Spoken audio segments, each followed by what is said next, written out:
My name is RighteousNicky, and welcome back to Mind Path to Thalamus.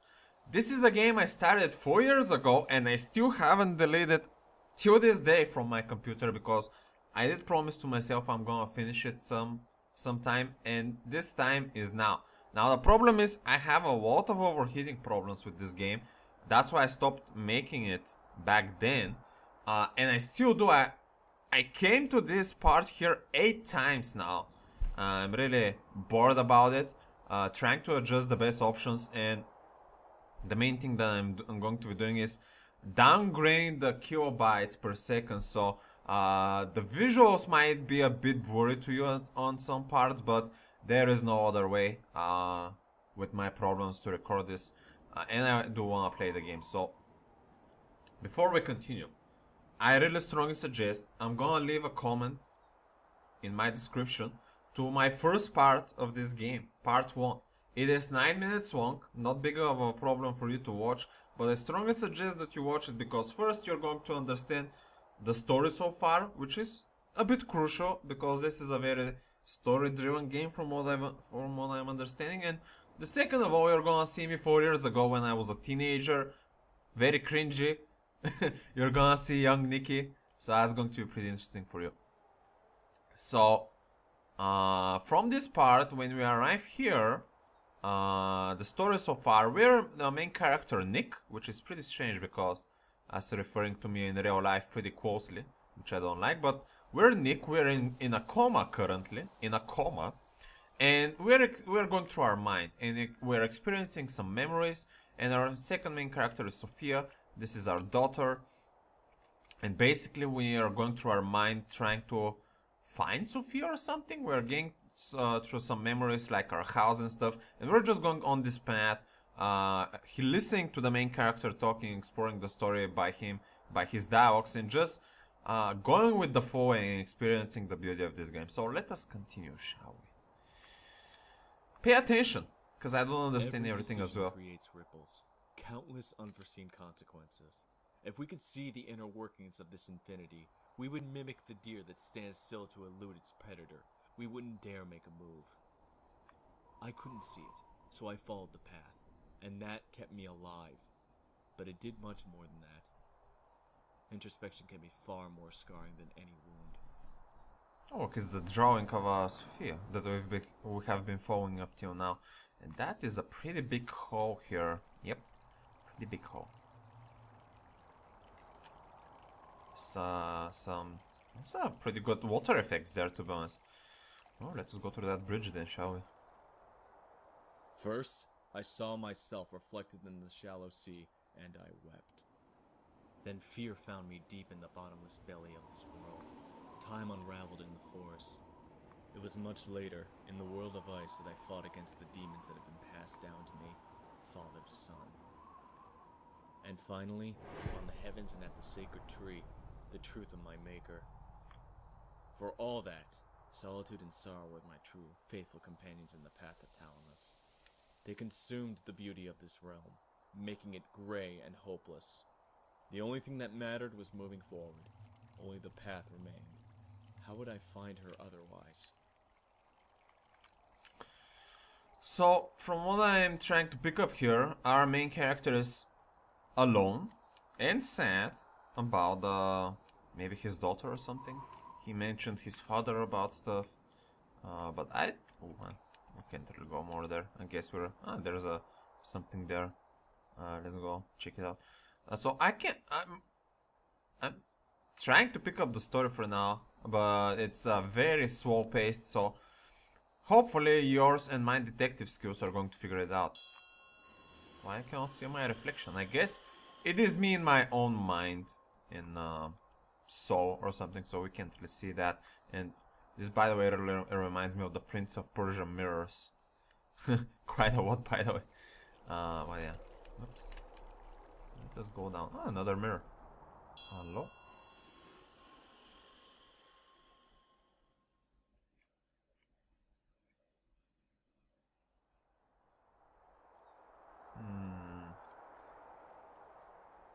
She was just a little kid, even more so than I, laughing away while playing on a swing set.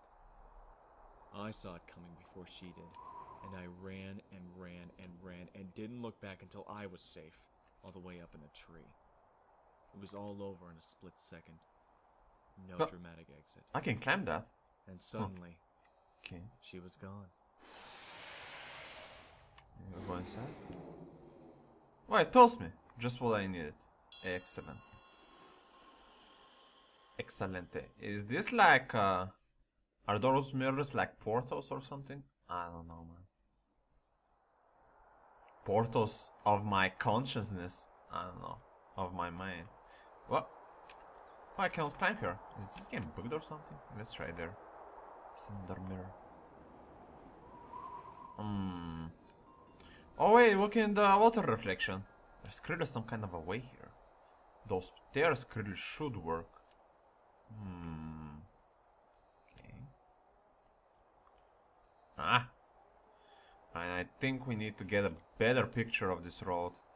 So we go from column to column, right, more right than forward than left. Okay. Right. More right than forward than left. Think you can trick me? I'm a Prince of Persia puzzle solver enthusiast. Or something. Oh man. Those are rookie puzzles. You need to pump up those numbers, man. See, that's a pretty very easy reflection here to solve. Voila. Well, that's a pretty big playground. Okay. Okay. Let's go to the left one there. Who's to blame for her death? The tsunami did what it did. No point in blaming God or fate. So I looked in the mirror as I had many times before, and reflected back on it. I saw guilt. My father shared some of the burden, but it was mine. My guilt. God damn it.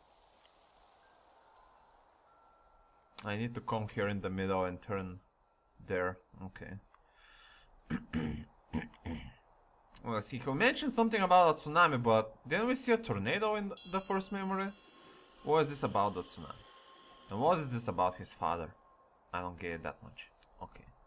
Oh, there's Had my own Sophia survived too, back home, or in this world? One had drowned, and the other... What are the odds of surviving the eye of the storm? There are few accounts. 1928, Greensburg, Kansas. A farmer saw the inside of a tornado. It was still as death, he said. Then it hissed. It actually screamed, and the hollowness was lit up by lightning. Was that the last thing my little girl had seen, I wondered? Death, screams, and God's thunder, the ire of the tornado. Okay. It's pretty trippy stairs, man. But we did it. Okay. I think this there is the last one.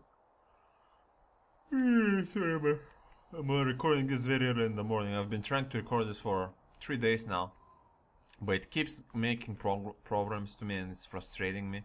And I need to start it over and over again. But yeah.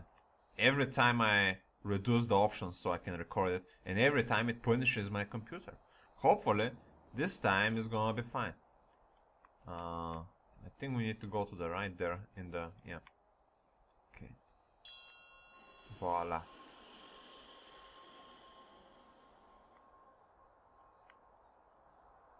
I couldn't know. Not yet. Trapped in that world, the only thing I knew was my sister had survived in there. Somehow. I just had to let myself be led by her drawings and her light. The Thalamus was waiting for me, although I wouldn't see it and with it any sense of hope until I had emerged from the darkness of the cave. But let's not get ahead of ourselves. So he's trying to follow his did he say sister? But isn't Sophia his daughter? I don't know, maybe I'm not paying attention. But he said he's following her light or something. Okay. Ah, there's the drawing. Oh, hello. This looks like a big wall. Jon Snow, are you here? Mind. That's a pretty chill music here, to be honest. I like it. Mind path to Thalamus. So, this scene here is very beautiful, man, and the music. Very chilling. I like it. Okay, there's a there's a opening there, fog opening, but if we're using the same system as the first part, we need to find like a little blue ball that we use to activate the fog. So we should be paying attention here. There's a boat. It actually reminds me of the same boat that almost hit me during the tornado. Maybe that's a memory of that. Might be in the other direction. This light, by the way, is really obscuring my view here. We're searching for a blue ball so we can put here. If I remember correctly. Yeah, if we go there... Yeah, well, if we go and step outside, it's... That music, by the way, is a bit chilling to me. Please don't tell me there is like a zombie here. A clown zombie that is trying to catch me. It's again a bit spooky. A bit spooky for me. I don't like it. Aha! That's exactly what I was looking for. This kind of looks like a brain ball, like a nervous system. The sand between my toes. I hadn't paid attention to the feeling before, and now I couldn't. I didn't feel my body at all. My alarming lack of a physical presence was too much of an existential threat to handle, so I didn't. Right. This, I think, is getting a bit spooky. A bit spooky. Into the belly of the beast. Unlike Jonah's, mine was no big fish, but it was just as frightening, if not more so. Alright, I didn't like this crack or this water dripping in this dark tunnel, man. I didn't sign for no horror game. What is happening here? I don't... oh, fuck me, man, it's getting darker.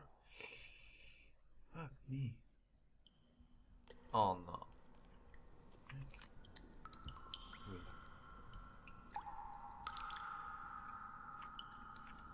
I think it's bugging out. Man, I don't like this, man. Day and night, light and darkness. Convenient opposites to explain away complex realities. But can you blame them? Such powerful symbols. No wonder you'll find them in every story, every dogma. Oh no. These sweet lies are easier to swallow, easier to live by rather than admitting that life is rarely so simple. Please don't tell me there's not going to be anything scary popping up here. We go to the right. What the fuck? Fuck is this place? Huh. Okay.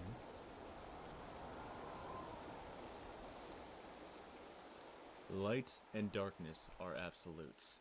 Absolutes are easy, and easy is boring, but mix them up and you will find my fascination follows suit.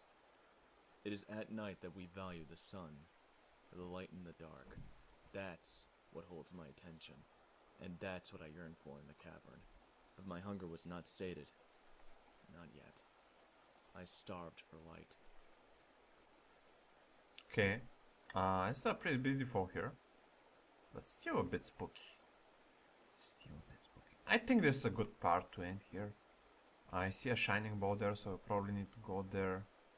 But yeah, guys, that's going to be everything from me from this episode of Mind Path to Thalamus. And I'm gonna see you in the next one. Thanks for watching.